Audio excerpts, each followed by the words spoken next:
स्वाध्याय टीवी।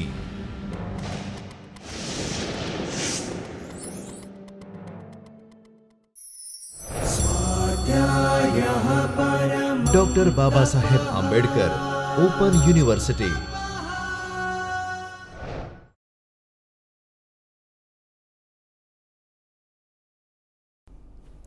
નમસ્કાર. Doctor Baba Saheb Ambedkar open યુનિવર્સિટીના જ્યોતિર્મય પરિસરના ચૈતન્ય સ્ટુડિયોમાંથી હું ડૉક્ટર યોગેન્દ્ર પારેખ આપની સાથે આજે નિબંધ લેખન વિશે વાત કરીશ. મિત્રો, આપણે નાના હતા ત્યારથી, શાળા જીવનમાં ભણતા હતા ત્યારથી નિબંધ શબ્દ સાંભળ્યો છે. નિબંધ લેખન બહુ સરળ જણાતી અત્યંત અઘરી એવી બાબત છે. કોઈ પણ વિષય વસ્તુમાં તાલીમ અનિવાર્ય છે. આપણે અગાઉના વ્યાખ્યાનમાં જોયું કે વિચાર વિસ્તાર કઈ રીતે થઈ શકે, એટલે અભિવ્યક્તિ અને લેખન કૌશલનો ભાગ જે જાહેર પરીક્ષાઓમાં આવે છે તેમાં નિબંધ પણ લખવાનો આવે છે. એટલે પરીક્ષાલક્ષી દ્રષ્ટિએ જોઈએ તો નિબંધ પણ જાહેર પરીક્ષાઓમાં પૂછાય છે. આ આપણા વિષયનું અત્યંત આવશ્યક વ્યવહારિક પાસું થયું. તો નિબંધ લેખન શું છે? 5મા 6ઠ્ઠા ધોરણમાં ભણતા અને 15મી ઓગસ્ટ વિશે લખવાનું આવેલું, 26મી જાન્યુઆરી વિશે આપણે લખેલું, ઉત્તરાયણ વિશે લખ્યું, મને મનગમતા તહેવાર વિશે આપણે લખેલું, મારો પ્રિય નેતા એમ પણ આપણે લખેલું. તો નિબંધ એવી કઈ વિશિષ્ટ પ્રકારની આવડત માગી લેતો વિષય છે? નિબંધ લેખન કઈ રીતે પડકાર છે અને નિબંધ લેખન કઈ રીતે અનંત શક્યતાઓથી ભરેલો એવો સરળ વિષય વસ્તુ છે? તો મિત્રો, નિબંધની વ્યાખ્યા જો આપણે કરીએ તો નિબંધ એટલે શું? ની એટલે વિચાર અને બંધ એટલે વ્યવસ્થા. વ્યવસ્થામાં રહેલો વિચાર એટલે નિબંધ. નિબંધનું સ્વરૂપ એવું છે કે જેમાં નિબંધનો કર્તા એટલે કે નિબંધનો લેખક પોતાના વ્યક્તિત્વના ઘણા બધા અંશો સાથે વ્યક્ત થતો હોય છે. આ વાત સમજવા માટે આપણે એક સરળ ઉદાહરણ લઈએ તો વર્ષા ઋતુ વિશે નિબંધ લખવાનો હોય તો કોઈ યુવાન 18-19 વર્ષનો યુવાન, કોલેજ જતો યુવાન જો વર્ષા ઋતુ વિશે નિબંધ લખવાની શરૂઆત કરે તો સંભવ છે કે એનું પહેલું વાક્ય એવું હોય કે મોસમના પહેલા વરસાદનો છાંટો શરીર પર પડે અને જેનું તરત જ સ્મરણ થાય એ પ્રિયજન હોય. આ એક યુવાનનો નિબંધ છે. 70-75 વર્ષની ઉંમર થઈ ગઈ હોય એવી વ્યક્તિ જેને શરદીની તકલીફ હોય અને વર્ષા ઋતુ વિશે લખવાનું હોય તો વરસાદ પડે ત્યારે શરીર કેટલી વ્યાધિઓનો સામનો કરે અને શરદી થાય તો કેટલા દિવસે દૂર થાય એના વિશેની વાત નિબંધમાં પણ આવી જાય.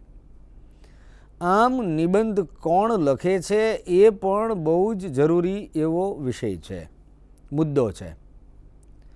વાત એ છે કે પરીક્ષામાં પૂછાતા નિબંધો કેવા હોય છે, એ લખવા માટે કેવી કાળજી રાખવી જોઈએ, એ લખવા માટે, એ નિબંધ લેખન માટે નિબંધના લેખક પાસે અનિવાર્યપણે કેટલી સમજ હોવી જોઈએ, એણે જે ભાષામાં જે વિષયને અભિવ્યક્ત કરવાનો હોય છે એ વિષયને કઈ રીતે ન્યાય આપવો જોઈએ. હા, નિબંધના લેખકનું વ્યક્તિત્વ ઘણા બધા નિબંધમાં ખૂબ મહત્ત્વનો ભાગ ભજવે છે. જેમ કે આત્મલક્ષી નિબંધ લેખન હોય કે વ્યક્તિના વિચાર પ્રધાન નિબંધ હોય, ચિંતનલક્ષી નિબંધ હોય, તેમાં તેના લેખકનું વ્યક્તિત્વ પડઘાય છે, પ્રતિબિંબિત થાય છે. નિબંધ વાંચીને એના લેખકનું દર્શન થાય છે. શીલ તેવી શૈલીની ભૂમિકાએ જો આપણે તપાસ કરીએ તો આપણા પ્રશિષ્ટ નિબંધકારોના અને અત્યારના સમયના નિબંધકારોના નામ લઈને કહીએ તો આપ જ્યારે આનંદ શંકર ધ્રુવનો નિબંધ વાંચો ત્યારે, સ્વામી આનંદનો નિબંધ વાંચો ત્યારે, વર્તમાન સમયના હમણાં સુધી આપણી વચ્ચે હયાત હતા તે ચંદ્રકાંત બક્ષીનો નિબંધ વાંચો ત્યારે, કે પ્રશિષ્ટ ગુજરાતી સર્જક ગુણવંત શાહનો નિબંધ વાંચો ત્યારે શૈલીના કારણે દરેક નિબંધને આપણે અલગ તારવી શકીએ છીએ. આ જે નિબંધકારોના મેં આપને નામ આપ્યા, કાકા સાહેબ કાલેલકર, સુરેશ જોશી, ભોળાભાઈ પટેલ, દિગીશ મહેતા, આપણા પ્રશિષ્ટ નિબંધકારો છે. આ બધા નિબંધ સર્જકો જે છે તે ગુજરાતી સાહિત્યના સર્જનાત્મક નિબંધ લેખનમાં ખૂબ જ જાણીતા એવા પ્રશિષ્ટ નામો છે, યાદગાર નામો છે. તેમને વિષય વસ્તુઓનો છોછ નથી. એનો અર્થ એ છે કે નિબંધનું સ્વરૂપ પોતે અમર્યાદ શક્યતાઓ ધરાવતું સ્વરૂપ છે. કોઈ પણ વિષય પર નિબંધ થઈ શકે છે. સર્જનાત્મક નિબંધ, માહિતી પ્રધાન નિબંધ, પ્રકૃતિ નિબંધ, ચરિત્ર નિબંધ, એમ અલગ અલગ શિક્ષણ વિશેનો નિબંધ, વિચાર પ્રધાન નિબંધ, ધાર્મિક નિબંધ, સામાજિક નિબંધ, એમ આપણે જોવા જઈએ તો નિબંધ અનેકવિધ શક્યતાઓ અને વિવિધ વિષય વૈવિધ્યથી ભરપૂર એવું એક સ્વરૂપ છે. માત્ર એ સાહિત્ય સ્વરૂપ ન રહેતા અભિવ્યક્તિ અને લેખન કૌશલની દ્રષ્ટિએ જોવા જઈએ તો કોઈ પણ વ્યક્તિના વ્યક્તિત્વની કસોટી કરે તેવું પણ લેખનનું સ્વરૂપ છે. એ સાહિત્ય સ્વરૂપ ન રહેતા લેખનના એક સ્વરૂપ તરીકેની આ શક્યતાને તપાસતા આપણે પરીક્ષાની દૃષ્ટિએ તેની ઉપયોગિતાનો વિચાર કરીએ તો પરીક્ષક એટલે કે સિસ્ટમ એટલે કે શિક્ષણ વ્યવસ્થા, પરીક્ષા લેનારું આખું તંત્ર એ નિબંધ દ્વારા નિબંધના લેખક પાસે જે તે વિષય વસ્તુના સંદર્ભમાં કેટલી માહિતી છે, એ માહિતીને રજૂ કરવાની કેટલી અસરકારકતા અને આવડત છે, તેની તપાસ નિબંધના માધ્યમથી પરીક્ષાનું તંત્ર કરે છે. એક વ્યવસ્થા, જેમ કે યુપીએસસીની પરીક્ષામાં બેસતો ઉમેદવાર એટલે કે પરીક્ષાર્થી નર્મદાની ઉપયોગિતા, નર્મદા યોજનાનો વિકાસ અને નર્મદા યોજનાના ભવિષ્ય વિશે કેટલી જાણકારી ધરાવે છે, એમ જો યુપીએસસી પરીક્ષાના આયોજનનું સરકારી તંત્ર એવી અપેક્ષા રાખે તો એ જરા પણ વધુ પડતું નથી. તો આ નિબંધનો લેખક એટલે કે આ પરીક્ષામાં બેસતો વિદ્યાર્થી તેણે નર્મદા યોજનાની શરૂઆતથી લઈને વર્તમાન સ્થિતિ જે છે ત્યાં સુધીના વિકાસક્રમના દરેક તબક્કામાંથી પસાર થવું પડે એટલા અભ્યાસની એની પાસે અપેક્ષા છે. આ અભ્યાસ છેલ્લા 5 દાયકામાં શરૂ થયેલી વિસ્તરતી યોજના વિશેનો છે. તેથી એને જો એના વિદ્યાર્થીએ એટલે કે ઉમેદવારે, પરીક્ષકે 2 જ પાનામાં રજૂ કરવાનો હોય તો એ રજૂ કરવા વિશેની એની આવડત, લાઘવ, સંક્ષિપ્તમાં રજૂ કરવાની એની ક્ષમતા પણ પરીક્ષક તપાસશે. આ તેની કસોટીના અનિવાર્ય ઉપક્રમોનો એક મુદ્દો બને છે કે આટલી વાત કેટલા મુદ્દામાં રજૂ કરી શકે છે. તો નર્મદા વિશે નિબંધ લખનારે નર્મદા યોજનાની શરૂઆત ક્યારે થઈ, તે વખતની શાસન વ્યવસ્થાના શાસક કોણ હતા અને ગુજરાતની અંદર આ 3 રાજ્યોને સ્પર્શતી નર્મદા યોજનામાં ગુજરાતની ભૂમિકા, જો ગુજરાતી ઉમેદવાર હોય તો એ ઉમેદવાર પાસેથી એની અપેક્ષા વધારે રાખવામાં આવશે. એમાં આવેલા વિઘ્નો, એના વિશે થયેલી ચળવળો, સરકાર દ્વારા વખતો વખત કેન્દ્ર સરકાર અને રાજ્ય સરકાર વચ્ચેના સંવાદો, એ સંવાદોની સમગ્ર ભૂમિકાનું સઘન અધ્યયનથી પરિચિત પેલો ભાવક એટલે કે લેખક છે એવી છાપ પરીક્ષકના મનમાં ઊભી થવી જોઈએ. આમ એ નર્મદા વિશેના નિબંધ લેખનની વિદ્યાર્થી પાસે રખાતી અપેક્ષાની વાત કરી. આ નિબંધ લખતી વખતે નિબંધકાર પાસે અપેક્ષિત છે લાઘવ, ભાષાની સજ્જતા. નર્મદા વિશેનો, નર્મદા યોજના વિશેનો નિબંધ લખતી વખતે એના નિબંધકારે એટલી કાળજી રાખવી પડશે કે એણે નર્મદા વિશેનો પ્રકૃતિ નિબંધ લખવાનો નથી. નર્મદા યોજનાને ગુજરાતની જીવાદોરી તરીકે આલેખવાનો છે. તેથી નર્મદાને તીરે તીરે ચાલતા થતી આધ્યાત્મિક અનુભૂતિનો અમૃતલાલ વેગડ જે નિબંધ લખે એવો નિબંધ આ પરીક્ષકે લખવાનો નથી. નર્મદાનું સૌંદર્ય એટલે કે સૌંદર્યની નદી નર્મદા, એ રીતે આ નિબંધ નહીં લખાય. તેથી તેના નિબંધ લેખકે પોતાની જાતને સંયત રીતે વ્યક્ત કરવાની રહે છે. ભાષાનું આડંબર નહીં, પણ જે માહિતી છે તેને યોગ્ય રીતે રજૂ કરવાની ક્ષમતા, લાઘવપૂર્ણ અભિવ્યક્તિ નિબંધ લેખક માટે અને ખાસ કરીને એ જ્યારે પરીક્ષામાં બેસે છે ત્યારે અત્યંત અનિવાર્ય એવી બાબત બની જાય છે. ગુજરાતમાં ડેરી ઉદ્યોગનો વિકાસ એવો પણ નિબંધ થઈ શકે તો એના નિબંધકાર પાસેથી ડેરી ઉદ્યોગ વિશેની પ્રાથમિક માહિતી, ઐતિહાસિક વિકાસક્રમના દરેક પડાવો વિશેની જાણકારી આવકાર્ય છે. થોડાક વિષયોનો જે આપણે અત્રે અહીંયાથી ઉલ્લેખ કરીએ છીએ એ ઉલ્લેખ કરવા પાછળનો આશય એ છે કે કોઈ પણ વિદ્યાર્થી પાસે, જાહેર પરીક્ષાઓમાં બેસતા ઉમેદવાર પાસે ઉપલબ્ધ સામગ્રી જે હોય છે, અભ્યાસ સામગ્રી કે વાંચન સામગ્રી, આ સામગ્રી ઘણી બધી વખત મહદઅંશે બજારમાં મળતી, ખાનગી પ્રકાશકો પાસેથી મળતી, જેને આપણે માર્કેટની પરિભાષામાં બજારું સામગ્રી કહીએ તેવી સામગ્રી હોય છે.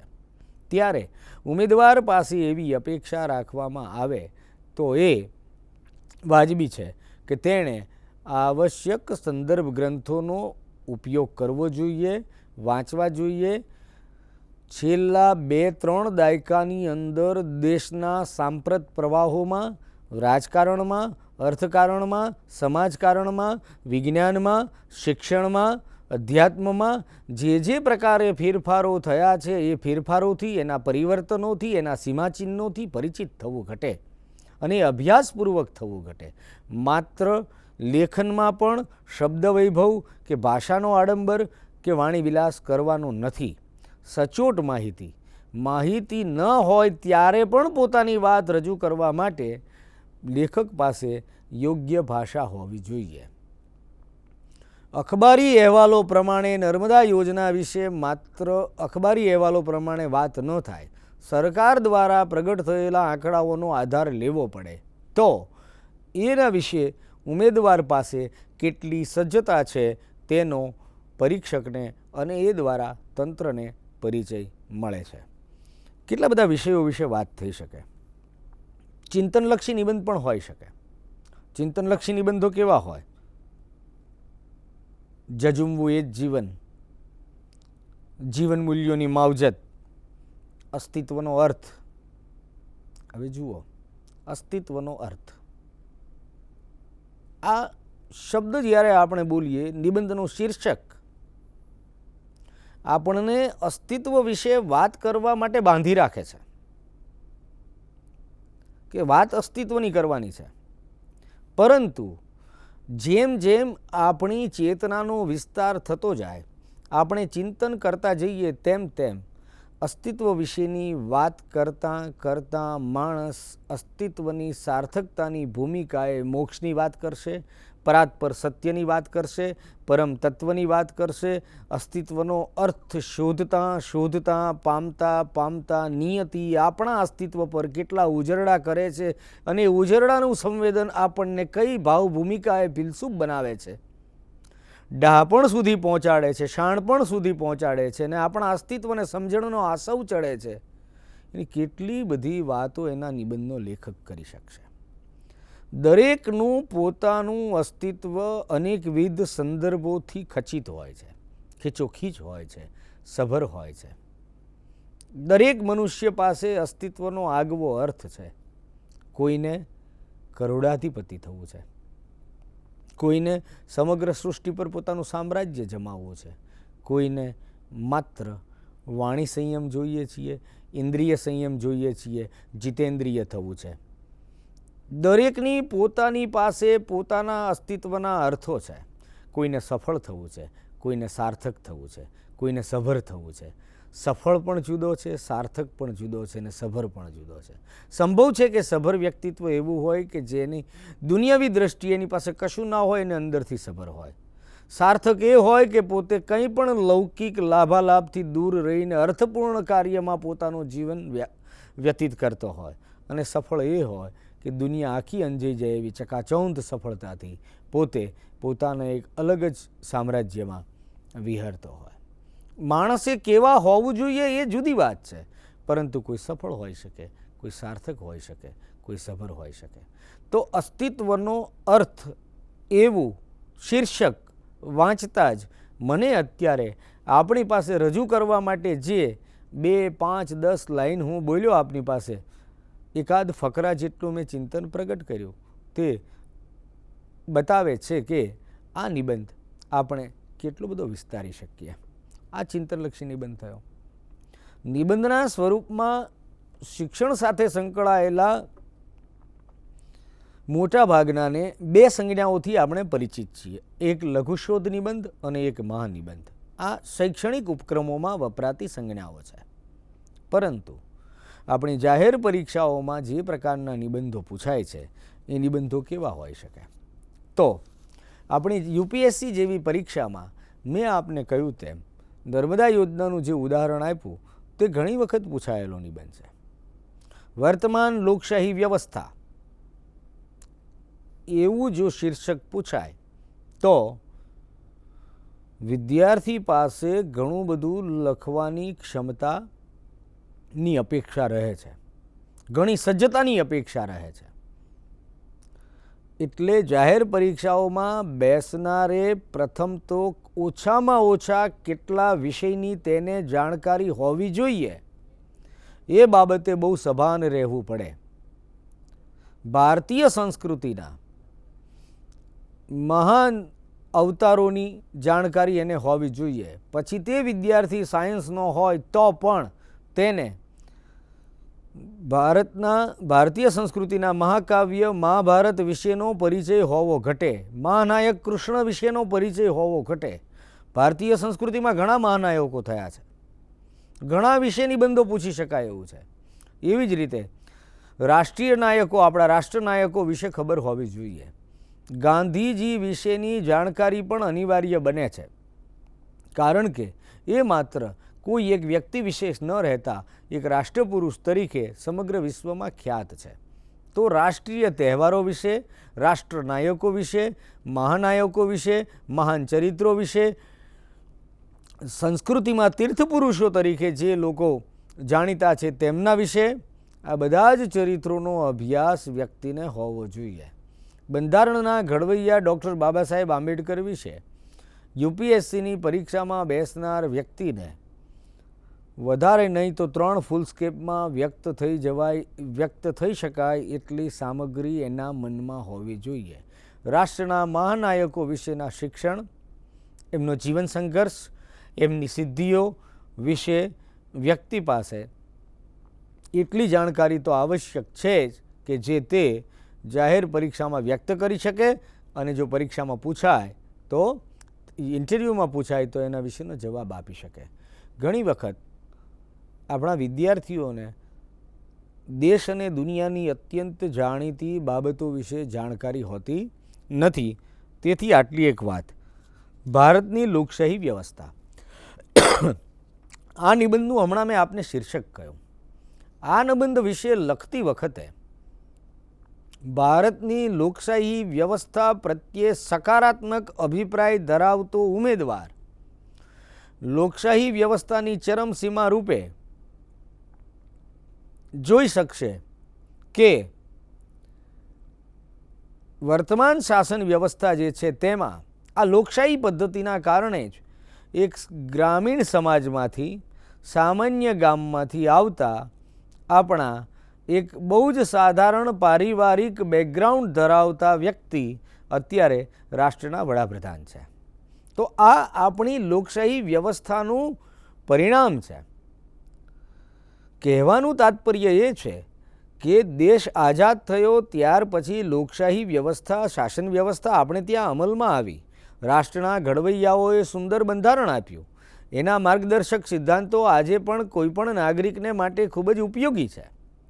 ઘણી બધી મર્યાદાઓ છે શાસન વ્યવસ્થાની, અને ચૂંટણીઓ એ મર્યાદા વિશે થાય છે. તો આદર્શ ચૂંટણી પ્રથા વિશે પણ નિબંધ હોઈ શકે, પરંતુ ઘણી મર્યાદાઓ પછી પણ આપણે એ જોઈ શકીએ છીએ કે લોકશાહી આપણા દેશમાં એના આદર્શો પ્રમાણે સફળ થઈ છે એવું આપણે કહેવાની સ્થિતિમાં ન હોઈએ તો પણ એ જ લોકશાહી વ્યવસ્થાના કારણે એક સાધારણ નાગરિક સર્વોચ્ચ સ્થાને પહોંચી શકે છે અને સાધારણ નાગરિક અદાલતના માધ્યમથી દેશની શાસન વ્યવસ્થા સામે પડકાર પણ ફેંકી શકે છે. આ જ આપણી વ્યવસ્થાની એક ફલશ્રુતિ છે. તો લોકશાહી વ્યવસ્થા વિશે નિબંધ જેણે લખવો છે તેણે દેશનું બંધારણ, દેશની શાસન વ્યવસ્થાનો મર્મ, ધર્મ અને ચૂંટણી પ્રથા વિશેની વ્યાપક, માતબર, સઘન જાણકારીને સંક્ષિપ્તમાં, લાઘવમાં રજૂ કરવાની આવડત કેળવવી પડશે. યુપીએસસી 2000ની પરીક્ષામાં એક નિબંધ પૂછાયો હતો, આજ કી ભારતીય સંસ્કૃતિ. એ પછી એક વખત એક વિષય હતો, हमने लोकतांत्रिक व्यवस्था से क्या सीखा. वही पाछो एक विषय पूछाયેલો जाहिर परीक्षा में, भारत का प्रजातंत्र किस हद तक अपना उद्देश्य पूरा कर पाया है. खूब जाણીતો વિષય અત્યારે જે પ્રચારમાં છે એ મહિલા સશક્તિકરણ, સંભાવનાઓ અને પડકારો. એને અનુબંધિત એવો વિષય છે સ્ત્રી પુરુષ સમાનતા અને ભારતીય સમાજ. છેક દ્રૌપદીથી વાત થઈ શકે અને કુંદનિકા કાપડિયા, 7 પગલા આકાશમાં સુધીના અનેકવિધ સંદર્ભોથી ખચિત એવો નિબંધ થઈ શકે. ગુજરાતની જીવાદોરી નર્મદા, જાહેર જીવનમાં ભ્રષ્ટાચાર, ગુજરાતી ભાષાનું ભવિષ્ય, કેટલા બધા નિબંધો છે. તમે જો જીપીએસસી પરીક્ષા આપવાના હો ભવિષ્યમાં તો આપણે જોઈ શકીએ છીએ કે ગુજરાતી ભાષાનું ભવિષ્ય આ અત્યારનો છેલ્લા ઘણા સમયથી ખૂબ ચર્ચાતો વિષય છે.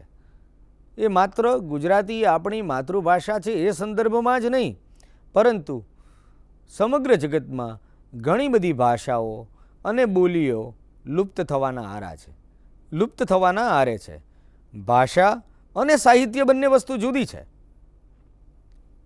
ભાષાનું બોલી સ્વરૂપ જે છે એ તો સદીઓ સુધી જીવે છે. કચ્છી ભાષા પાસે આજે પોતાની લિપિ નથી, તે છતાં કચ્છી બોલી કચ્છના ઘરે ઘરે બોલાય છે. પરંતુ ખાસ કરીને આપણા દેશમાં જ્યાં 200 વર્ષ સુધી અંગ્રેજી શાસન વ્યવસ્થા રહી, ત્યાં અંગ્રેજી કેળવણીના 150 વર્ષના પ્રસાર પ્રચારને કારણે, અંગ્રેજી માધ્યમના આક્રમણને કારણે આજે માતૃભાષા ગુજરાતીનું અસ્તિત્વ ઘણા બધાને ભયમાં લાગે છે.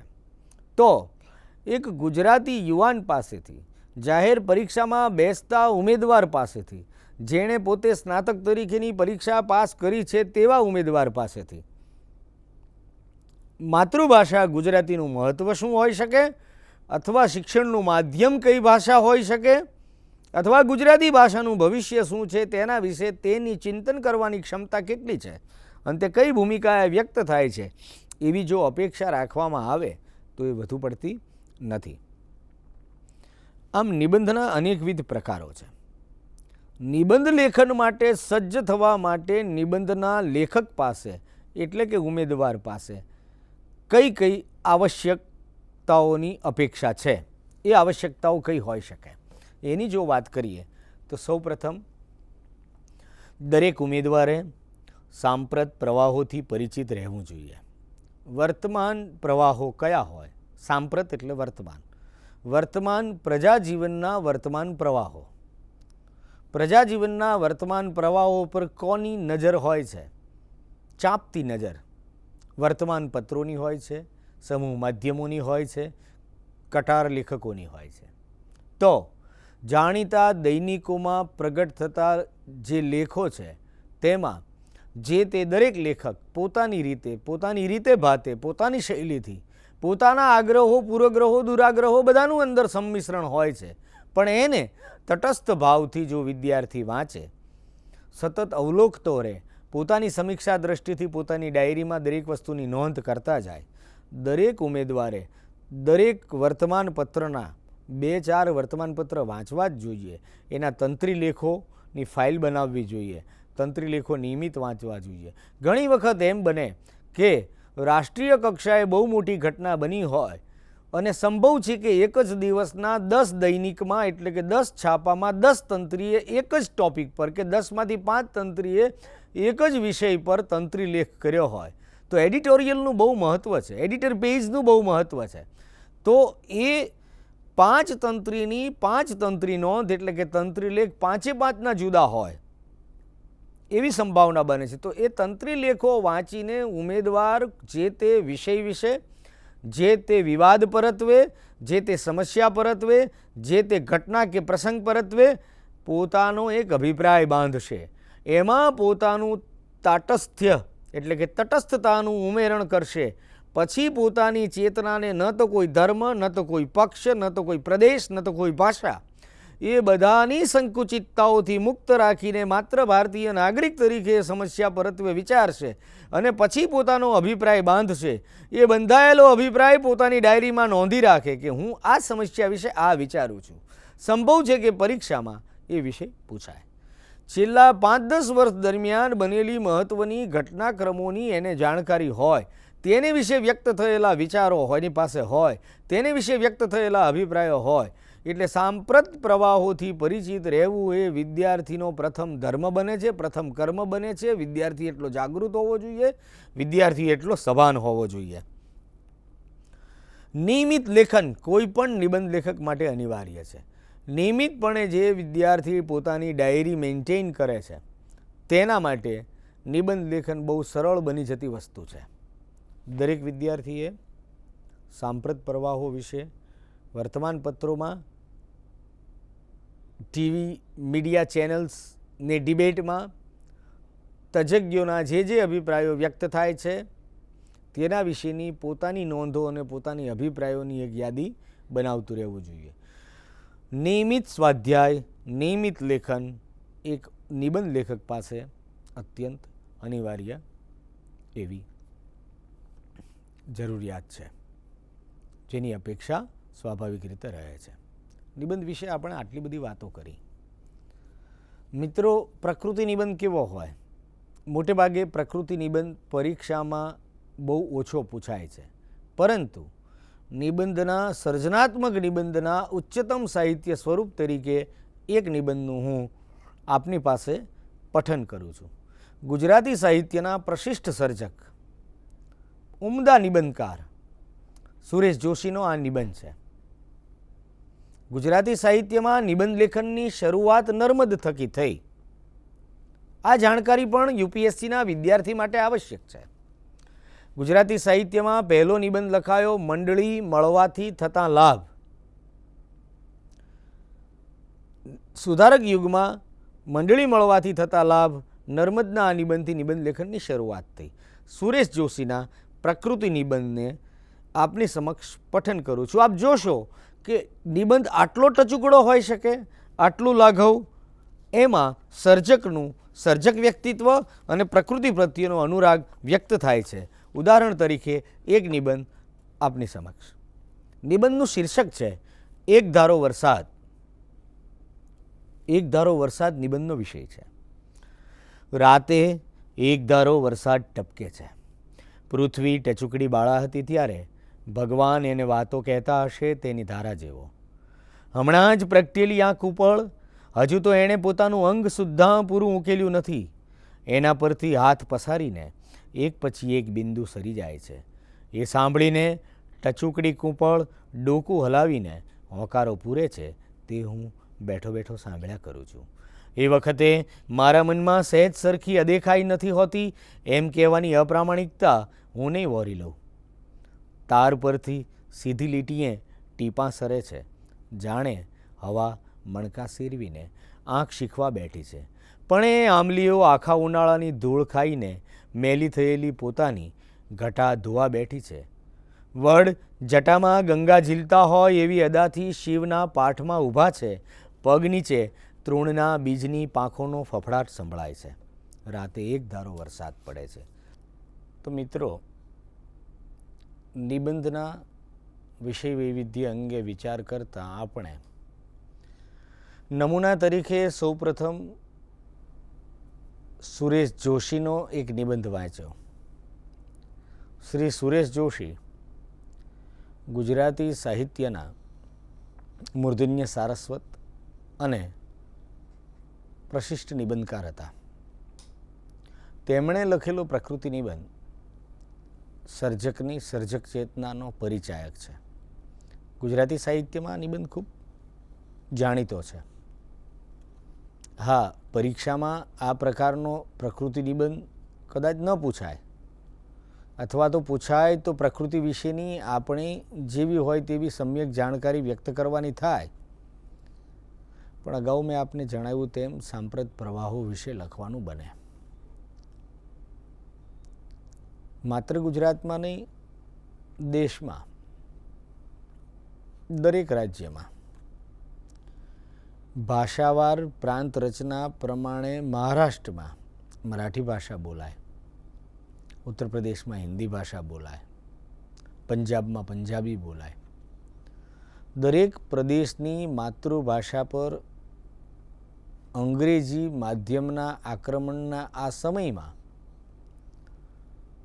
દરેક પ્રદેશના વિદ્યાર્થીની પાસે માતૃભાષાનું મહત્ત્વ વિશેની સમજણની અપેક્ષા અને વ્યક્ત થવા માટેની અનુભૂતિ, અભિવ્યક્તિની પરીક્ષામાં ઘણી વખત આ વિષય પૂછાય છે. જીપીએસસીની પરીક્ષા આપનાર વિદ્યાર્થી પાસે પણ માતૃભાષા વિષયક કોઈ નિબંધની જાણકારી હોવી જરૂરી છે. ખાસ કરીને ગુજરાતની વાત કરીએ તો અગાઉ રાજ્ય સરકાર દ્વારા વાંચે ગુજરાત કાર્યક્રમ શરૂ થયો અને એ કાર્યક્રમની સમગ્ર દેશમાં નોંધ લેવાઈ. ત્યારબાદ માતૃભાષા અભિયાન જે રીતે શરૂ થયું, માતૃભાષા વંદન યાત્રા સમગ્ર ગુજરાતમાં થઈ, એમ માતૃભાષા વિશેનું સંવેદન વ્યાપક જનજીવનને સ્પર્શતા મુદ્દા તરીકે પ્રકાશમાં આવે છે. નમૂના તરીકે આપની પાસે એક નિબંધ હું વાંચું છું. એ નિબંધ છે માતૃભાષાનું ભવિષ્ય. હવે આપણે શૈક્ષણિક અભિગમથી જ આ વિષયને તપાસીએ. માતૃભાષાનું ભવિષ્ય, બે શબ્દ આમાં મહત્વના છે. એક માતૃભાષા, બીજું ભવિષ્ય. ભવિષ્ય તરફ, માતૃભાષાના ભવિષ્ય તરફ દ્રષ્ટિ કરે છે એ વિદ્યાર્થીને માતૃભાષાના ભવ્ય ભૂતકાળની ખબર હોવી જોઈએ. ભવિષ્ય વિશે આશાવાદ પણ હોઈ શકે, ભવિષ્ય વિશે નિરાશા પણ હોઈ શકે. એ માતૃભાષાના ભવિષ્ય વિશે ચિંતા કરનાર કે ચિંતન કરનાર વર્તમાનમાં કઈ ભૂમિકાથી આખી વાતને જુએ છે એ એનો અભિગમ થાય. એ અભિગમ સમગ્ર નિબંધના પ્રાગટ્યનું કારણ બને તો માતૃભાષાના ભવિષ્ય વિશે નિબંધ લખનારના નિબંધમાં કેવું શબ્દ ભંડોળ હોય, એ શબ્દો કેવા હોય તો કે માતૃભાષા ગુજરાતી મને ગમે છે, એમ એટલું જ સરળ નહીં.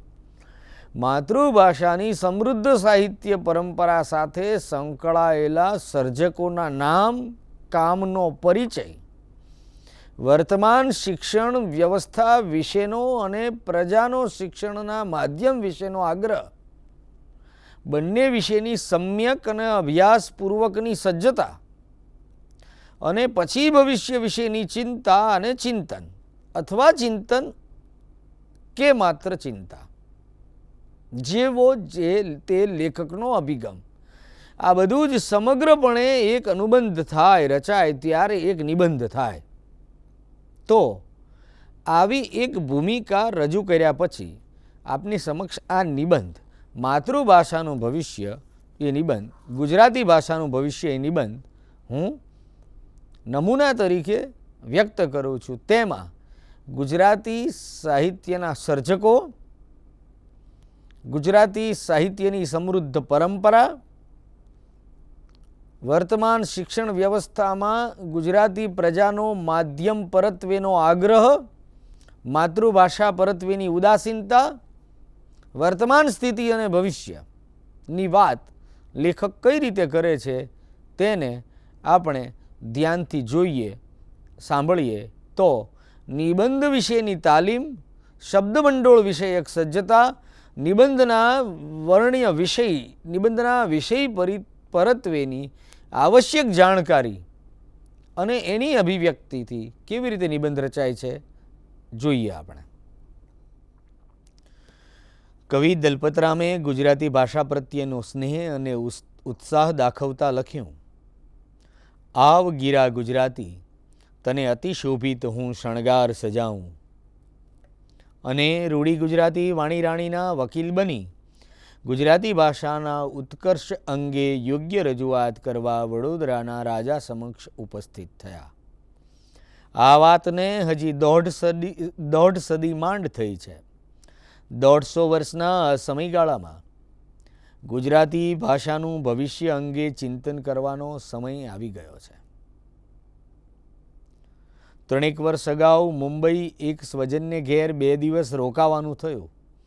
સંયુક્ત પરિવારમાં 3 નાના બાળકોને વાર્તા કહેવાની ઈચ્છાથી આ નિબંધ લખનારે શરૂઆત કરતાં કહ્યું, એક હતો હાથી. અને તરત 5 વર્ષની બાળા બોલી, અંકલ, હાથી એટલે શું?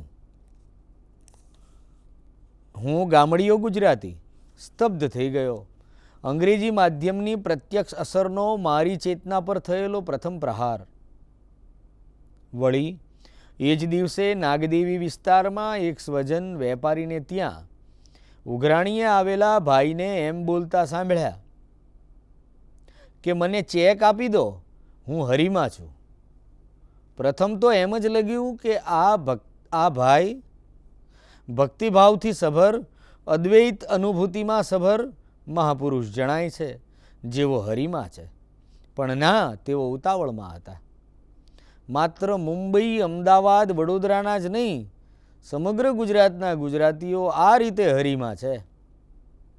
મને માતૃભાષા ગુજરાતી. હેમચંદ્રાચાર્યથી શરૂ કરીને મધ્યકાલીન, અર્વાચીન, આધુનિક, અનુઆધુનિક યુગ સુધી જે માતૃભાષાએ અનેકવિધ રૂપો, સ્વરૂપોમાં સર્જન સમૃદ્ધિ દાખવી છે, તેનો ઇતિહાસ પ્રલંબ છે. પૂરી 9 સદીથી માતૃભાષા ગુજરાતી તેની પ્રજાની અસ્મિતા, સંસ્કારિતા, સર્જકતાના મૂલ્યવાન પ્રકરણોથી ઝળહળ છે. આદિકવિ નરસિંહ, મહાકવિ પ્રેમાનંદ, પ્રેમ દીવાની મીરા, જ્ઞાની કવિ અખો, બંસી બોલનો કવિ દયારામ, અર્વાચીનોમાં આદ્ય દલપત નર્મદ, સંસ્કૃતિ પુરુષ ગોવર્ધનરામ, સમર્થ વેદાંતી મણિલાલ નભુભાઈ દ્વિવેદી, યુગ પુરુષ મહાત્મા ગાંધી, અસ્મિતાના ઉદ્ગાતા મુનશી, રાષ્ટ્રીય શાયર મેઘાણી, તરસ્યા મલકના મેઘસમા પન્નાલાલ પટેલ, સત્વશીલ સ્વામી આનંદ, અને યાદી આપણા યુગ સુધી લંબાતી જાય. અહીં ઉપક્રમ ઇતિહાસ આપવાનો નથી. એમ કરીએ તો વાયા ઉમાશંકર, સુંદરમ, રાજેન્દ્ર નિરંજન પછીના નામો પણ લેવા જ પડે. વાત છે ધરોહરની, અક્ષરધારાની, સાહિત્ય સરવાણીની. એક યુગ હતો સર્જનનો, એક યુગ હતો વાચકનો. સાહિત્ય આજે પણ સર્જાય છે, પણ વાચન પ્રીતિ ઘટી છે. સમય બહુ વિષમ છે. અન્ય સમૂહ માધ્યમોનું આકર્ષણ સમજીએ, ખાળીએ, રસ્તો કરીએ ત્યાં તો સીધું જ ભાષા પર આક્રમણ થયું. ગળથૂથીમાં જ ફેરબદલ. ધારો કે શરીરમાંથી બધું જ લોહી કાઢી લેવામાં આવે અને બીજા ગ્રુપનું લોહી ચઢાવવામાં આવે તો શું થાય? કલ્પના જ થથરાવી નાખે છે. ધર્માંતરણના મુદ્દે હોબાળો મચાવનારી પ્રજા ભાષા પરિવર્તનના મુદ્દે બેહોશ છે. જાણે ગુજરાતી ભાષા સાહિત્યની ધરોહર અને અમર વારસાથી વંચિત રહેવાનો પ્રજાએ સામૂહિક સંકલ્પ કર્યો છે. માત્ર સાધારણ માણસ નહીં, ગુજરાતી ભાષા સાહિત્યના શિક્ષણ અધ્યાપન સાથે સંકળાયેલા બૌદ્ધિકો પણ અંગ્રેજી માધ્યમ પાછળ પડ્યા છે. શિક્ષણનું માધ્યમ માતૃભાષા જ હોય એ વાત વિસરાઈ જવાના કારણે જ ગુજરાતી ભાષાનું ભવિષ્ય અંધકારમય પાસે છે. શિક્ષણનું માધ્યમ અંગ્રેજી જ્યાં જ્યાં થઈ ગયું છે ત્યાં ગુજરાતી પ્રજાની વર્તમાન પેઢી ગુજરાતી ભાષાના અક્ષર જ્ઞાનથી વંચિત થતી જાય છે. માત્ર ગુજરાતી બોલી બચશે. ગુજરાતી ભાષાનું સાહિત્ય સંકટમાં છે. પશ્ચિમ કચ્છના સાવ છેવાડાના ગામ કોટડાની અંગ્રેજી માધ્યમમાં પહેલા ધોરણમાં ભણતી 6 વર્ષની એક બાળાને પરિવાર વિશે ગુજરાતીમાં બોલવાનું ટીચરે કહ્યું. આ બાળા એના માતા પિતાની એકની એક લાડકવાઈ દીકરી છે. તેને અંગ્રેજી શાળામાં થોડું ફરજિયાત ગુજરાતી જે પ્રમાણે શીખવવામાં આવ્યું હતું તે પ્રમાણે તે બોલી, મારે 0 ભાઈ છે, મારે 0 બેન છે. આ સાવ સાચુકલી ઘટના છે. અંગ્રેજી માધ્યમમાં ભણતી વર્તમાન પેઢીને એટલી જ ખબર છે કે એપલ એટલે એપલ, સફરજન એટલે શું તે ખબર નથી. કાકા, મામા, ફુવા, દૂધવાળો, છાપાવાળો, સ્કૂલ રિક્ષાવાળો બધા જ એમના માટે અંકલ છે. એ જ રીતે તેઓ આંટીને ઓળખે છે. ધૂળ, ઢેફા, પાણા, આવળ, બાવળ, બોરડી, કાંટા, છાંયડો, સીમ, શેઢો, વાડી, ખેતર, છાશ, ઢોચકી, રોંઢો, વાળું, ઢીચણીયું, પાથરણું, પાણિયારું, પનિહારી, સંધ્યા, ક્ષિતિજ. ઓહો, કેટલું બધું છીનવાઈ ગયું છે, છીનવાઈ રહ્યું છે. 10-20 વર્ષ પછી કોણ આ શબ્દોના અર્થ શીખવશે? કોને શીખવશે? બીજનો ચંદ્ર એમ બોલતા કોઈ અંગ્રેજી બાળકને સાંભળ્યું છે? કોઈ અંગ્રેજી માધ્યમમાં ભણતા બાળકને બીજનો ચંદ્ર એમ બોલતા સાંભળ્યું છે? એક બિલાડી હોય, તે જાડી હોય અને તે સાડી પહેરી ફરવા જાય એવી ઘટના અંગ્રેજી કવિતામાં બનતી નથી. અને બનતી હોય તો ગુજરાતી બાળકની ચેતના ઝંકૃત કરે એવી ભાષા ચેતના પરભાષામાં ક્યાંથી લાવવી? આવરે વરસાદ, ઘેબરિયો પરસાદ. સ્વાગત છે વરસાદનું મારી ભાષામાં. રેઇન રેઇન ગો હવેનો મેનર્સયુક્ત જાકારો નથી. હા, ઘણું છે આપણી માતૃભાષામાં. 14 વર્ષની ચારણ કન્યાનું કથા કાવ્ય છે. આંધળી માનો કાગળ છે. જ્યાં જ્યાં નજર મારી ફરે સુફી હૃદયની ઉક્તિ છે. નિરખને ગગનમાં કહેતો નરસિંહ અને હરીને મટુકીમાં ઘાલી વેચવા નીકળતી ભોળી ભરવાડણ છે. પાણીમાં ગાંઠ પડતી જુએ છે મારો ગુજરાતી કવિ અને ઉંબરે ઊભી વાલમના બોલ સાંભળતી વનિતા છે મારી ગુજરાતી કવિતામાં. મારી આંખે કંકુના સૂરજ આચમે છે ગુજરાતી ભાષામાં અને ભૂખ્યા જનોનો જઠરાગની કવિ આક્રોશ પણ ગુજરાતીમાં છે. દીકરી મરિયમના પત્રની રાહ જોતો અલીડોસો અને લોની સગાઈના અમૃત કાકી, મંગુ જેવા અમર પાત્રો છે આપણા વાર્તા સાહિત્યમાં. વિશ્વ શાંતિનો ગાંધી મંત્ર આપે છે ઉમાશંકર અને નિરુદ્દેશ્ય પરિભ્રમણ પણ છે ગુજરાતી ભાષામાં. લાવો તમારો હાથ મેળવી એનો સાદ કરતા કવિ નિરંજન ભગત છે ગુજરાતી પાસે. વિશ્વવંદનીય મહાત્મા ગાંધીની આત્મકથા છે આપણી માતૃભાષામાં. જય જય ગરવી ગુજરાતનો નાદ પોકારનાર વીર નર્મદની અનુગામી એવી ગુજરાતી પ્રજા આ ભવ્ય વારસો ગુમાવવાની ધૂનમાં છે. અંગ્રેજીના નશામાં પ્રજા શાન ભાન ગુમાવી બેઠી છે. હા, ગુજરાતી બોલી જીવશે. ભાષા અને બોલી વચ્ચે ઘણો ફરક છે. ગુજરાતી ઘરોમાં ગુજરાતી બોલી કદાચ હજી યુગો સુધી જીવશે. હજી તો સંપૂર્ણ સાક્ષરતા સિદ્ધ નથી થઈ એ જ દર્શાવે છે કે ગામે ગામ બધાને અંગ્રેજી આવડી જવાનું નથી. સરકારી પ્રાથમિક શિક્ષણ, માધ્યમિક શિક્ષણમાં જ્યાં જ્યાં ગુજરાતી માધ્યમ ફરજિયાત છે ત્યાં ત્યાં ગુજરાતી જીવશે. અને એવી સરકારી શાળાઓનું પ્રમાણ આજની તારીખે પણ હજારોની સંખ્યામાં છે. ગ્રામ વિસ્તારોમાં, અંતરિયાળ વિસ્તારોમાં સરકારી પ્રાથમિક શિક્ષણ પણ માંડ માંડ તેના સાર્થક સ્વરૂપે મળે છે. ત્યાં ત્યાં ગુજરાતી ભાષા ન છૂટકે ચાલવાની છે.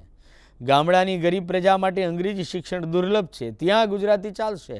પણ દલપતરામ કહે છે તેમ 16 શણગાર સજીને નહીં, વ્યવહાર પૂરતી, ખપ પૂરતી, પરીક્ષા પૂરતી. ગુજરાતી ગૃહિણીના રસોડામાં અનેક મરી મસાલા વઘારની સામગ્રી છે જેનું અંગ્રેજી થતું નથી અથવા થાય તો વરવું લાગે છે. ત્યાં સુધી ગુજરાતી જીવશે. સૂંઠ, ગંઠોડા, આંબા હળદર, ગોટલી, છૂંદો, કાચી કેરીનું અથાણુંનું અંગ્રેજી શું કરીશું? ટીવી, ઇન્ટરનેટ જેવા માધ્યમોના આક્રમણથી પ્રજાનો મોટો સમૂહ વાચન વિમુખ થયો. એમાં વળી ઉમેરાયો અંગ્રેજી માધ્યમનો મોહ.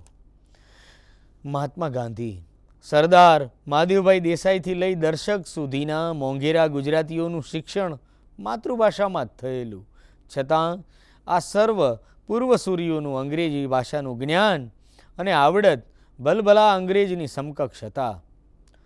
અંગ્રેજી વગર જીવનમાં પાછળ રહી જવાશે એમ સમજતી આજની પેઢીએ હજી ગઈ પેઢી કે વિદાય લેતી પેઢીના શિક્ષણનું સરવૈયું કાઢવા જેવું છે. મોટા ભાગના માતૃભાષામાં શિક્ષણ મેળવેલા જીવનમાં અસાધારણ પ્રગતિ સાધી શક્યા છે. આજે શિક્ષણમાં અંગ્રેજી માધ્યમનું આક્રમણ સ્વનિયુક્ત છે. એના પ્રયોજકો આપણે પોતે જ છીએ. સ્વભાષાનું ગળું ઘોંટી દેવાનો આટલો ઉત્સાહ દુનિયાની કોઈ પ્રજામાં સંભવ નથી. મહાનગરોમાં એક સમયની પ્રતિષ્ઠિત શાળાઓમાં ગુજરાતી માધ્યમ બંધ થતું જાય છે. બાળકોને ગુજરાતીમાં ભણાવનાર માતા પિતા લઘુતા ગ્રંથિનો અનુભવ કરે છે. અંગ્રેજીમાં ભણતર સ્ટેટસ માટે અનિવાર્ય ગણાય એવી ગેરસમજે અસંખ્ય બાળકોના બાળપણને ભણતર અને ગોખણપટ્ટીના બોજ તળે દબાવી દીધા છે. ભદ્ર વર્ગના ગુજરાતી પરિવારોમાં ગુજરાતી ભાષા આઉટ ઓફ ફેશન છે. આ પરિવારોમાં ગુજરાતી છાપાની સાથે અંગ્રેજી દૈનિક આવતું થાય છે. પછી એક સમય એવો આવે છે કે દાદાનું દેહાવસાન થાય એ ઘરમાં ગુજરાતી દૈનિક આવતું બંધ થાય. દાદાએ શક્તિ મુજબ રુચિ મુજબ વસાવેલા ગુજરાતી પુસ્તકો દાદાની વિદાય બાદ ઘરમાંથી વિદાય પામે છે.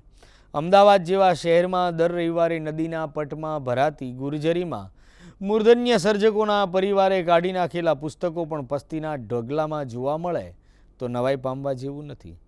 વર્તમાનમાં આ સ્થિતિ છે તો ભવિષ્યમાં શું હશે? એક જમાનો હતો કે સંસ્કારી ગુજરાતી ઘરમાં જનકલ્યાણ, અખંડાનંદ, કુમાર, નવચેતન જેવા સામયિકો આવતા. આજે કોલેજિયન યુવાનોને આ સામયિકોના નામની ખબર નથી. ગુજરાતી સાહિત્ય પરિષદનું મુખપત્ર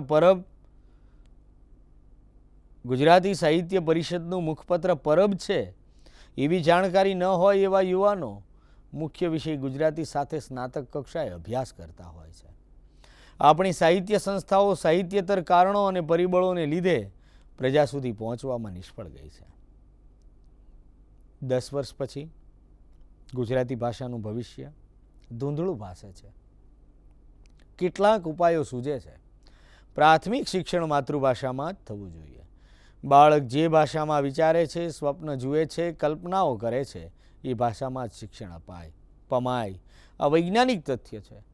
બાળકોને અમર બાળ સાહિત્ય ઉપલબ્ધ કરાવવું પડશે.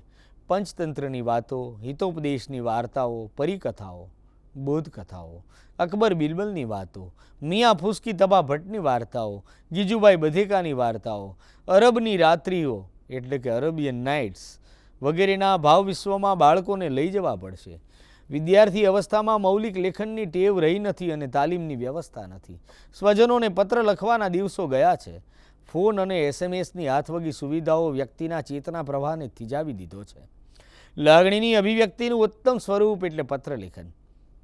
શાળાઓમાં પત્રલેખનની વ્યવસ્થિત તાલીમ અને સ્વજનોને પત્રો લખવાની ટેવ પાડીશું તો પછી એ પરંપરા ચાલુ થશે. રોજનીશી લેખન પણ ભાષા કેળવવાનું ઉત્તમ માધ્યમ બનવાની સાથે જાત સાથે સંવાદ કરવામાં, આત્મનિરીક્ષણ કેળવવામાં સહાયક બને છે. માતૃભાષામાં પ્રાથમિક શિક્ષણ મેળવેલ બાળકને પત્રલેખન અને રોજનીશી લેખનની ટેવ માત્ર ભાષાપ્રીતિ જ નહીં, સમગ્ર વ્યક્તિત્વ વિકાસમાં, સંવેદનશીલ અને સર્જનશીલ માનવ નિર્માણમાં ખૂબ સહાયક બની શકે. ગુજરાતી ભાષા બચાવવી હશે તો ગુજરાતી સર્જકોએ વાચકોને વાચન રુચિ જન્મે, ટકે અને વિસ્તરે એવી પ્રત્યાયનક્ષમ શૈલીમાં લખવું પડશે. ગુજરાતી ભાષા બચાવવી હશે તો ગુજરાતી સર્જકોએ વાચકોને વાચન રુચિ જન્મે, ટકે અને વિસ્તરે એવી પ્રત્યાયનક્ષમ શૈલીમાં લખવું પડશે. પ્રશિષ્ટ સાહિત્ય સર્જન, વિવેચન સાહિત્યના ઉચ્ચ શિક્ષણ સ્તરે અનિવાર્ય હોય, જરૂરી હોય, પણ સરેરાશ ગુજરાતી વાચક માટે હળવા થવું પડશે. અરૂઢ શૈલીના લેખનો થકી વાચકને સ્વભાષાથી દૂર રાખવાના પાપકર્મથી મુક્ત થવા જેવું ખરું. હજી ગુજરાતી અખબારો સારો એવો ફેલાવો ધરાવે છે ત્યારે અખબારી લેખન સાથે સંકળાયેલા સર્જકોએ વાચકોની ભાષા રુચિ ઘડવાની જવાબદારી નિભાવવી પડશે. અખબારોમાં પાંડિત્યપૂર્ણ વિવેચનાત્મક ગદ્યની જરૂર નથી. અખબાર સિવાયના સમૂહ માધ્યમો સાથે પણ ગુજરાતી સાહિત્યની ઉત્તમ રચનાઓનું લોકભોગ્ય શૈલીમાં પ્રસ્તુતિકરણનો લાભ લેવો પડશે. શાળાઓ જ નહીં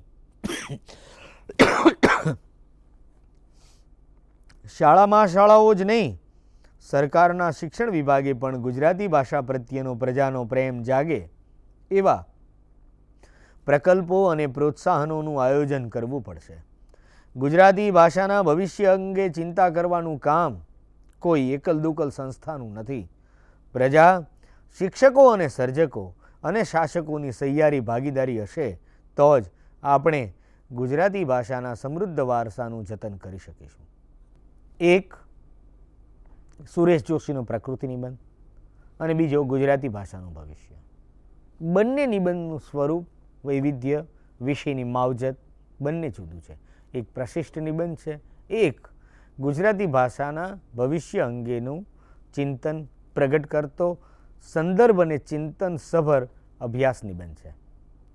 તો જાહેર પરીક્ષાઓમાં બેસનારે લઘુ નિબંધ, વિસ્તૃત નિબંધ, વિષયક સજ્જતા કેળવવા માટે અવિરત વાંચન, અવિરત લેખનની તાલીમ, શબ્દ ભંડોળની સમૃદ્ધિ અને યોગ્ય દિશામાં તાટસ્થ્યપૂર્ણ ચિંતનની માવજત કેળવવી પડે તો નિબંધ લેખન એ માત્ર પરીક્ષા પૂરતો વ્યાયામ ન બની રહે. નિબંધ લેખન એક કાર્યક્રમ નથી. નિબંધ લેખન એક નિત્યક્રમ બની રહે તો લખવાની મજા, વિસ્તરવાની મજા આપણને આનંદ પણ આપશે, આપણને અંદરથી સમૃદ્ધ કરશે. આભાર. સ્વાધ્યાયઃ પરમં તપઃ.